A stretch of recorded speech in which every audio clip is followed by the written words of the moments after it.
शेतकरी बंधूंनो नमस्कार. मी Vishwasrao Galgate, executive officer Norman Borlaug agriculture India private limited. आता आपण श्री सावता ढोले, मुक्काम पोस्ट लोणी, व्यंकनाथ, तालुका श्रीगोंदा, जिल्हा अहिल्यानगर यांच्या वालाच्या प्लॉटमध्ये आहोत.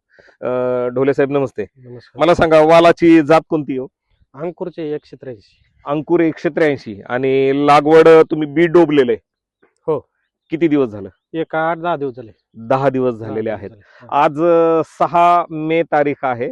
आणि आपण ह्या प्लॉटला नॉर्मन बोरलॉग शेड्यूल करणार आहोत आणि पुढं तुम्हाला ह्या प्लॉटचं प्रोग्रेस दाखवणार आहोत. मला सांगा, तुम्ही वाल किती वर्षांपासून करताय? एक 5 ते 6 वर्षापासून करतोय. 5 ते 6 वर्ष झाले. वालामध्ये तुमचा काय अनुभव आहे? वालामध्ये आमचा चांगला अनुभव आहे. म्हणजे आम्ही पहिल्यापासून कोणाला विचारलं नाही, काय नाही, आम्ही स्वतः करायचो. स्वतः करताय. माझं विचारण्याचा उद्देश असा आहे की वालामधल्या मुख्य समस्या किंवा वाल पिकामध्ये ऍव्हरेज आतापर्यंत तुम्हाला उत्पन्न कसं मिळालेलं आहे? उत्पन्न आतापर्यंत चांगलं भेटलं. फक्त काय झालं, पावसाने फुलगळ होणे किंवा फुलगळ होती, पुन्हा त्यातून आळे पडते, रोग कंट्रोल होत नाही. जून, जुलै आणि ऑगस्ट हे 3च महिने वाल चालतो फक्त. बरोबर. तिथून पुढे वाल चालत नाही. त्याचं कारण असं आहे की वालामध्ये मर, कॉलर रॉट, त्याच्यानंतर डाउनी ह्या मुख्य समस्या आहेत.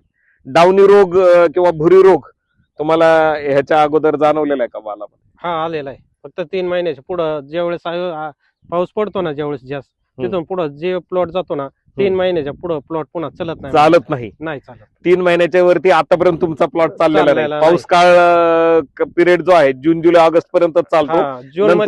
जून मध्ये प्लॉट चालू होता मग जून, जुलै आणि ऑगस्ट या 3च महिने चालतं, पुन्हा पुढं चालत नाही.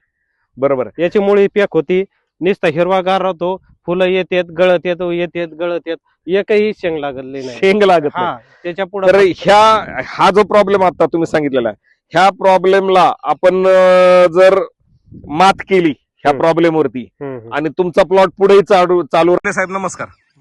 आता ह्या वालाच्या प्लॉटला आपण नॉर्मन बोरलॉगचं शेड्यूल सुरू करतोय आणि दर 15 दिवसाला आपण ह्या प्लॉटचं निरीक्षण करू. आता उंची साधारणतः 4 बोटांनी एवढी आहे. तर पुढचं शेड्यूल झाल्यानंतर आपण 15 दिवसांनी ह्या प्लॉटचं परत एकदा निरीक्षण करू. ठीक आहे?